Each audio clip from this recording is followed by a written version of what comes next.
ipapakita ko sa inyo kung paano kami nag-refill.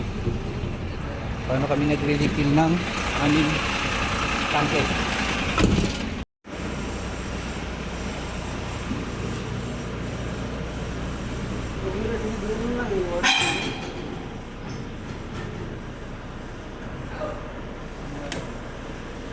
Ayan. Kakarga na yan. Kasama kong partner kong Nepali. Rudra, say hi. Hi. Ayun nga guys, ganun ang araw-araw na routine ko dito. Loading, unloading. Yan, naantayin ko mga 15 to 30 minutes yan. Unloading.